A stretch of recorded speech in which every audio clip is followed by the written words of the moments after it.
السلام علیکم ورحمۃ اللہ وبرکاتہ۔ ناظرین، جب بھی محرم الحرام کا مہینہ آتا ہے تو دل غم سے بھر جاتا ہے۔ آنکھوں کے سامنے کربلا کا میدان آ جاتا ہے، جہاں نواسے رسول امام حسین رضی اللہ تعالی عنہ اور ان کے جانثار ساتھیوں نے حق کی خاطر اپنی جانیں قربان کر دیں۔ لیکن ایک سوال اکثر ذہن میں آتا ہے، آخر محرم آنے سے پہلے کیا ہوا تھا؟ کون سے حالات تھے جنہوں نے کربلا جیسے عظیم سانحے کو جنم دیا؟ امام حسین رضی اللہ تعالی عنہ مدینہ سے کیوں نکلے اور یزید سے بیعت کا معاملہ کیا تھا؟ آج ہم انہی سوالات کے جوابات تلاش کریں گے۔ 41 ہجری میں حضرت حسن رضی اللہ تعالی عنہ نے مسلمانوں کے اتحاد کے لیے خلافت حضرت معاویہ رضی اللہ تعالی عنہ کے سپرد کر دی۔ یہ سال اسلامی تاریخ میں عام الجماعت کہلاتا تھا، کیونکہ مسلمانوں میں اتحاد قائم ہو گیا تھا۔ حضرت معاویہ رضی اللہ تعالی عنہ تقریباً 20 سال تک مسلمانوں کے حکمران رہے۔ ان کے دور میں اسلامی سلطنت بہت وسیع ہوئی، لیکن جب ان کی عمر زیادہ ہو گئی تو انہوں نے اپنے بیٹے یزید کو اپنا جانشین مقرر کرنے کی کوشش کی۔ یہ معاملہ بہت حساس تھا، کیونکہ اس سے پہلے خلفائے راشدین کا انتخاب مشورے اور بیعت کے ذریعے ہوتا تھا۔ بعض جلیل القدر صحابہ رضی اللہ تعالی عنہ اور اہل بیت کے افراد اس فیصلے سے متفق نہیں تھے۔ ان میں سب سے نمایاں نام تھے امام حسین رضی اللہ تعالی عنہ، عبداللہ بن زبیر رضی اللہ تعالی عنہ، عبداللہ بن عمر رضی اللہ تعالی عنہ، عبد الرحمن بن ابی بکر رضی اللہ تعالی عنہ۔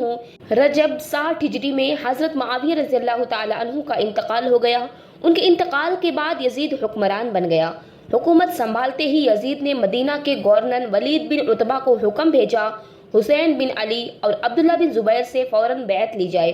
یہ حکم رات کے وقت پہنچا۔ گورنر نے فوراً امام حسین کو بلایا۔ امام حسین رضی اللہ تعالی عنہ کی دانش مندی، جب امام حسین کو بلایا گیا تو آپ نے محسوس کیا کہ کوئی اہم معاملہ ہے۔ آپ اپنے چند ساتھیوں کو لے کر گورنر کے پاس پہنچے، وہاں باہر کھڑے رہے۔ امام حسین رضی اللہ تعالی عنہ اندر داخل ہوئے۔ گورنر نے یزید کی بیعت کا مطالبہ کیا۔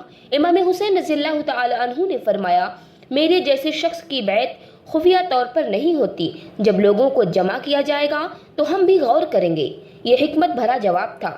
اس طرح آپ وہاں سے واپس آ گئے، مدینہ چھوڑنے کا فیصلہ کیا۔ امام حسین رضی اللہ تعالی عنہ جانتے تھے کہ حالات مزید خراب ہو سکتے ہیں، اس لیے آپ نے مدینہ چھوڑنے کا فیصلہ کر لیا۔ یہ وہی مدینہ تھا جہاں آپ نے بچپن گزارا تھا، یہ وہی شہر تھا جہاں رسول کریم صلی اللہ علیہ وسلم آرام فرما تھے۔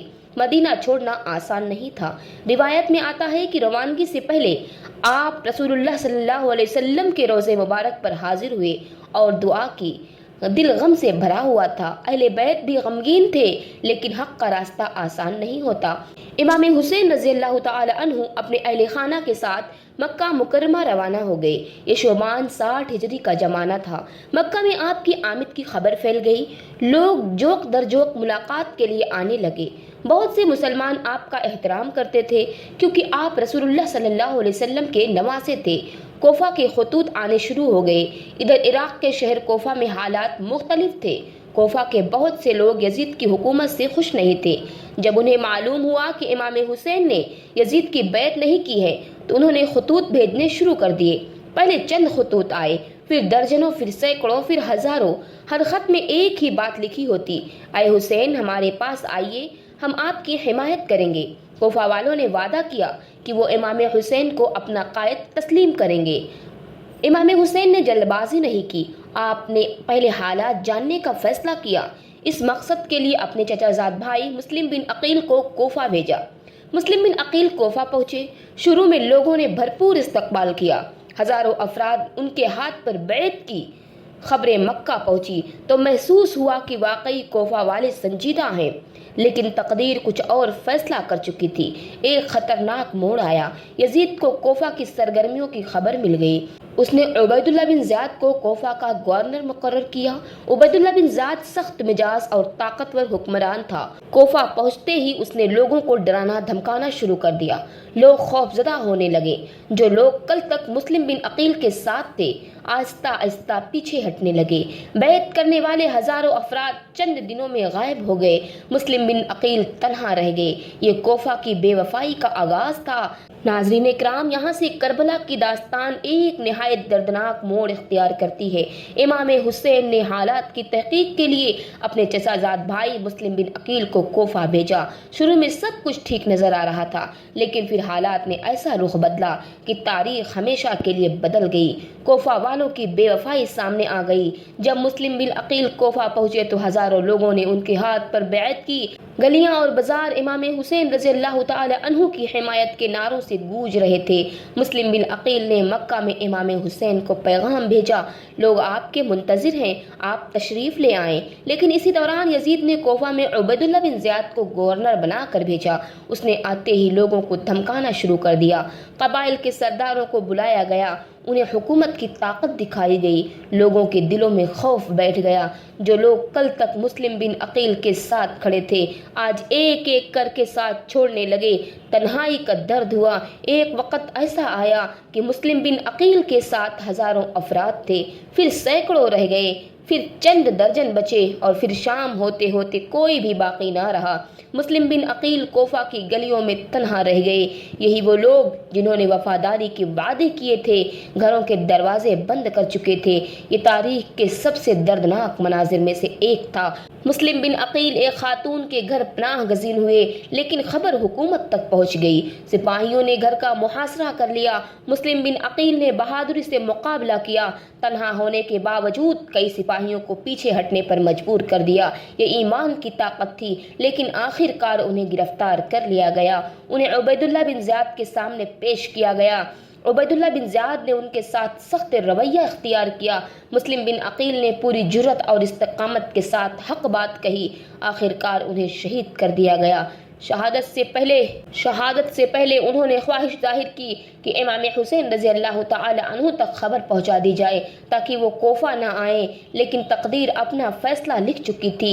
ادھر مکہ مکرمہ میں امام حسین رضی اللہ تعالی عنہ حج کے دنوں میں موجود تھے۔ کوفہ والوں کے خطوط مسلسل آ رہے تھے، لوگ دعوت دے رہے تھے کہ آپ عراق تشریف لائیں۔ اسی دوران امام حسین کو بعض خیر خواہوں نے مشورہ دیا، کوفہ والوں پر اعتماد نہ کیجیے، لیکن جو اطلاعات اس وقت تک پہنچی تھیں وہ حمایت کی تھیں۔ مکہ سے روانگی ہوئی۔ 8 ذو الحجہ 60 ہجری کو امام حسین نے مکہ سے روانگی اختیار کی۔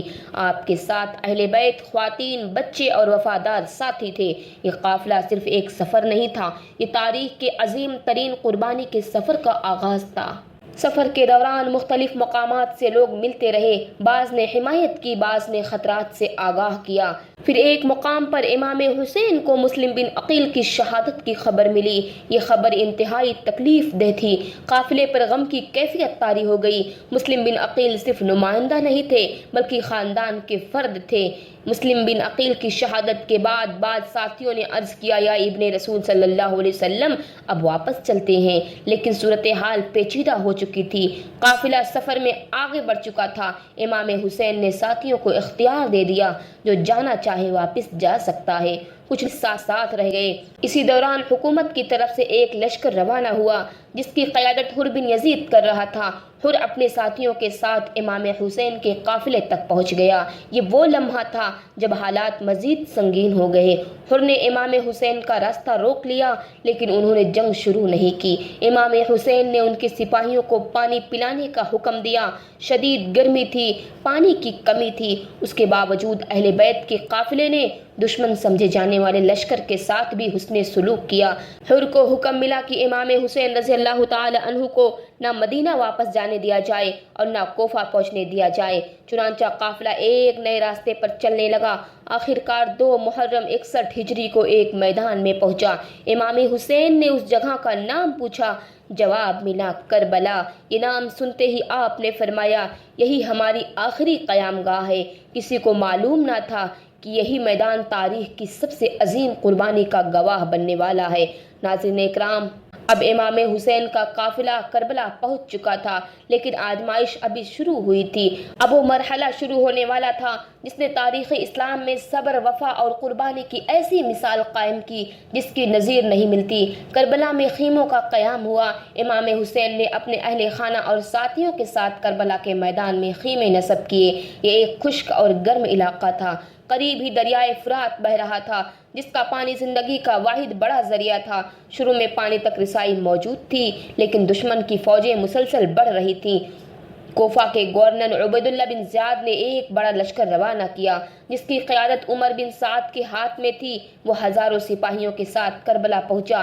امام حسین کی طرف صرف چند درجن وفادار ساتھی تھے۔ تعداد کا فرق بہت بڑا تھا، لیکن حق اور باطل کی جنگ میں کامیابی صرف تعداد سے نہیں ہوتی۔ امام حسین جنگ نہیں چاہتے تھے۔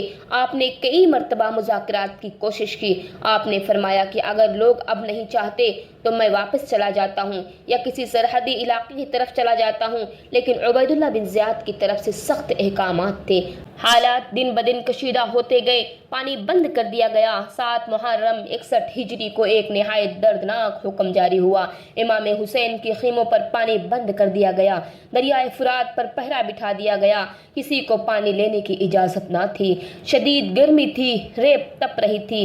خیموں میں بچے، عورتیں اور بزرگ موجود تھے۔ پیاس آہستہ آہستہ ایک بڑی آزمائش میں تبدیل ہونے لگی۔ بچوں کی پیاس دن گزرتے گئے، مشکوں میں پانی ختم ہونے لگا۔ بچے پیاس سے بے چین ہونے لگے۔ چھوٹے چھوٹے بچے پانی پانی پکارنے لگے۔ مائیں بے بس تھی، ان کے پاس دینے کے لیے کچھ نہ تھا۔ ہر پیاس کی شدت بڑھ رہی تھی۔ یہ منظر اہل بیت کے لیے انتہائی تکلیف دہ تھا۔ حضرت عباس رضی اللہ تعالی عنہ کی بہت بڑی وفاداری تھی۔ حضرت عباس بن علی امام حسین کے بھائی بہت ہی بہادری اور وفاداری کے مالک تھے۔ وہ مسلسل کوشش کر رہے تھے کہ کسی طرح پانی کا انتظام ہو جائے۔ کئی مرتبہ انہوں نے خطرات کے باوجود پانی لانے کی کوشش کی۔ ان کی بہادری دشمن بھی تسلیم کرتے تھے۔ حضرت عباس رضی اللہ تعالی عنہ کا سب سے بڑا مقصد خیموں میں موجود بچوں کی پیاس بجھانا تھا۔ ان سخت حالات میں بھی امام حسین نے صبر کا دامن نہیں چھوڑا۔ آپ نماز، دعا اور تلاوت قرآن میں مشغول رہتے۔ آپ اپنے ساتھیوں کو اللہ پر بھروسہ رکھنے کی تلقین کرتے۔ آپ جانتے تھے کہ آزمائش بڑی ہے، لیکن اللہ کی رضا سب سے بڑی چیز ہے۔ دشمن لشکر میں بے چینی ہوئی۔ اگرچہ دشمن کی فوج بڑی تھی، لیکن بہت سے لوگوں کے دلوں میں بے چینی پیدا ہو رہی تھی۔ وہ جانتے تھے کہ سامنے رسول صلی اللہ علیہ وسلم کے نواسے کھڑے ہیں۔ وہ جانتے تھے کہ یہ عام جنگ نہیں ہے۔ بعض افراد کے دل نرم ہونے لگے۔ ان میں حر بن یزید بھی شامل تھا، جن کے دل میں بعد میں بڑی تبدیلی آنے والی تھی۔ 9 محرم کو دشمن نے حملے کی تیاری شروع کر دی۔ امام حسین نے ایک رات کی مہلت مانگی۔ یہ رات عبادت، دعا اور مناجات میں گزارنے کی خواہش تھی۔ مہلت دے دی گئی۔ وہ رات تاریخ کی عظیم ترین راتوں میں شمار ہوتی ہے۔ خیموں میں قرآن کی تلاوت ہو رہی تھی، دعائیں کی جا رہی تھیں، آنسو بہ رہے تھے، اور ہر شخص جانتا تھا کہ اگلا دن شاید اس کی زندگی کا آخری دن ہو۔ اسی رات امام حسین نے اپنے ساتھیوں کو جمع کیا۔ آپ نے فرمایا، دشمن مجھ سے لڑنا چاہتا ہے، تم میں سے جو جانا چاہے چلا جائے، میں اسے اجازت دے دیتا ہوں۔ لیکن وفادار ساتھیوں نے ایک آواز میں کہا، ہم آپ کو کبھی تنہا نہیں چھوڑیں گے۔ انہوں نے اعلان کیا کہ اگر انہیں بار بار زندگی ملے اور بار بار شہید کیا جائے تب بھی وہ امام حسین کا ساتھ نہیں چھوڑیں گے۔ یہ وفاداری تاریخ میں ہمیشہ کے لیے محفوظ ہو گئی۔ ناظرین اکرام، کربلا کی رات ختم ہونے والی تھی۔ عاشورہ کی صبح قریب آ رہی تھی۔ وہ صبح جس میں حق اور باطل کا فیصلہ ہونا تھا، وہ صبح جس میں عظیم قربانیاں پیش ہونی تھی، وہ صبح جس نے امام حسین کے نام کو قیامت تک زندہ کر دینا تھا۔ ناظرین اکرام، آگے کا واقعہ انشاءاللہ ہم کل بیان کریں گے۔ خدا حافظ۔